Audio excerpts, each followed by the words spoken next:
Sebenarnya kemarin atas arahan dari Pak Bupati, Pak, ada arahan dari Pak Bupati kemarin, waktu kita di awal-awal kita membuat RKA ini, beliau sudah mengharapkan itu kita maksimalkan dana penanganan COVID itu juga dari ini. Nah, sementara kami untuk penanganan COVID kan masih sedikit lah proporsinya sekarang nih, Pak. Nah, nanti berikutnya kita akan anggarkan lagi. Karena gini, yang seperti yang disampaikan Pak Marbun tadi, yang di dana di BPBD itu kan BTT,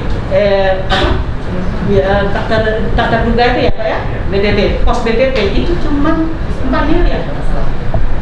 Sudah untuk semua, bukan hanya COVID aja. Nah, jadi kalau menurut Pak Bupati waktu itu, untuk penanganan COVID, sebaiknya kita juga maksimalkan dari DAU ini, persentase dari DAU. Karena yang disebut 4% itu dia minimal, kan? Sementara kita untuk mendukung vaksinasi aja di awal kita di 7 miliar aja kita sudah. Pertanyaan? Ada? Yang belum Oke, silakan. Terima kasih kepada Pak Ketua dan rekan-rekan beberapa untuk kedua ini yang kami hormati.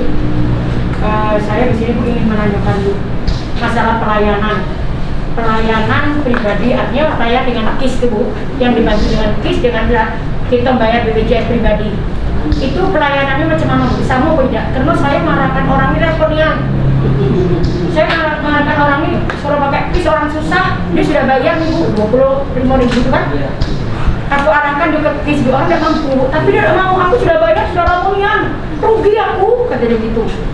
Sedangkan gunanya beda kemarin itu sudah habis, saya bilang tidak bisa lagi digunakan. Enak kita masuk ke KIS bayar, saya gitu. Saya rugi, saya tidak mau motor, karena pelayanannya tidak bagus. Kalau dari KIS tidak ada beda, kata dia. Mengenai penyakit yang 155 penyakit tadi kan, itu kan tidak bisa Bu kita rujuk ke, ya memang kita dokter umum yang di puskesmas itulah yang melayani. Tapi kan kita nengok penyakitnya, bukannya penyakit artinya batuk pilek tidak bisa membawa sampai mati. Ya bisa jadi mati orang kan, walaupun itu penyakit ringan 155 penyakit. Izin Pak Ketua selesai jawab ya. Baik Bu, mungkin yang pertama kami sekali lagi mungkin kami menegaskan bahwa tidak ada perbedaan pelayanan kepada masyarakat. Apakah dia memiliki atau tidak jaminan kesehatan? Dia punya jaminan kesehatan atau tidak, itu sama standarnya. Karena standar pelayanan di semua fasilitas pelayanan kesehatan itu diatur, ada standarnya. Jadi tidak ada alasan untuk membeda-bedakan pelayanan. Karena kalau kita lakukan hal itu kita menyalahi aturan. Bahkan kita bisa berhadapan juga dengan ada sanksi-sanksi ya. Jadi tidak ada perbedaan pelayanan. Nah, apalagi kalau dia sesama yang dia juga memiliki kartu jaminan kesehatan. Karena di dalam sistem jaminan kesehatan sendiri itu juga sangat ketat aturannya. Nah, jadi tidak ada perbedaan walaupun dia BPJS membayar sendiri, BPJS mandiri ataupun BPJS yang dibayarkan oleh pemerintah, itu tidak ada bedanya. Kasus yang dirujuk. Jadi yang dirujuk tadi kriteria yang pertama tentu sesuai dengan tingkatan pelayanan. Artinya kalau ini artinya kebutuhan pelayanan, ya baik pelayanan dasar maupun kebutuhan pelayanan rujukan. Ada satu lagi yang tadi saya belum sampaikan tentang pelayanan emergensi.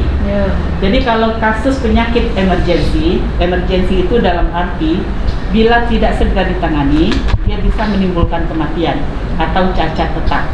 Nah, itu yang namanya kasus emergensi. Kasus emergensi tidak membutuhkan rujukan.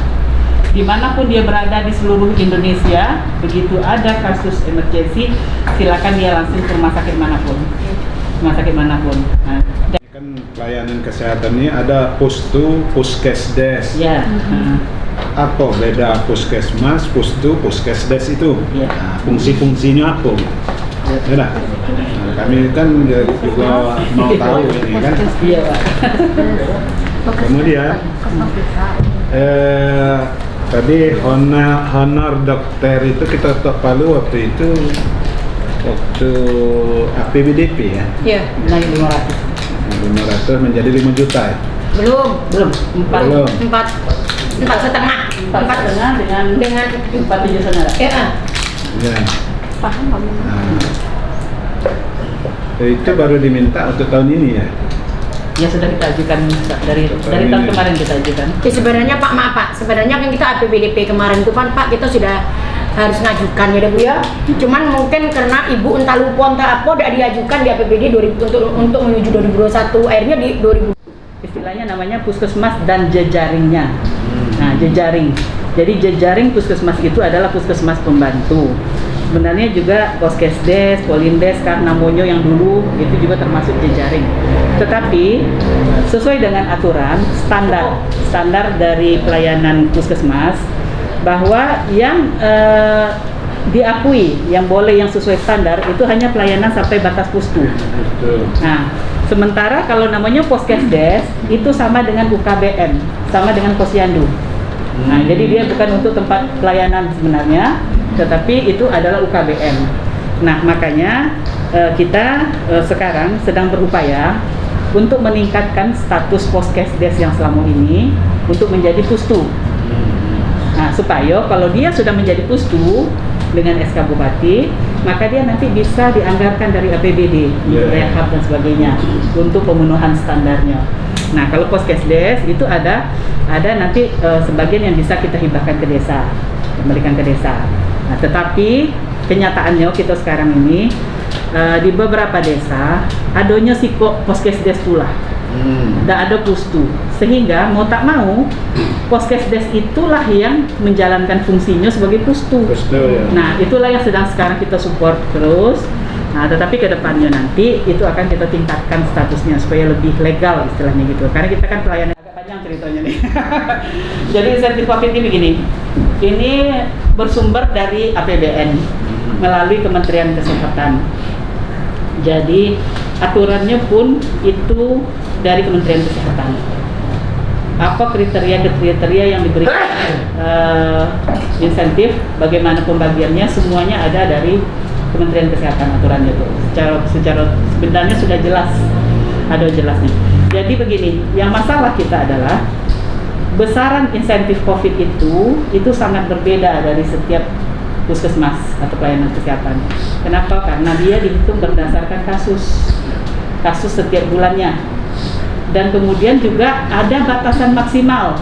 Misalnya kasusnya kurang dari 20, maka yang diberikan insentif hanya 3 orang. Nah, jadi seperti itu. Nah, misalnya kayak kita di Dinkes, kasus sampai 200 misalnya kayak gitu ya, untuk ada ukuran-ukurannya. Kalau sampai 200 sekian. Begitu juga di rumah sakit. Di rumah sakit pun juga seperti itu insentif COVID yang diberikan itu, berapa jenis pasien, berapa jumlah pasien, dan nanti maksimalnya ada. Jadi dokternya maksimalnya berapa yang diberikan, petugas berapa yang diberikan. Jadi seperti itu. Jadi sangat berbeda.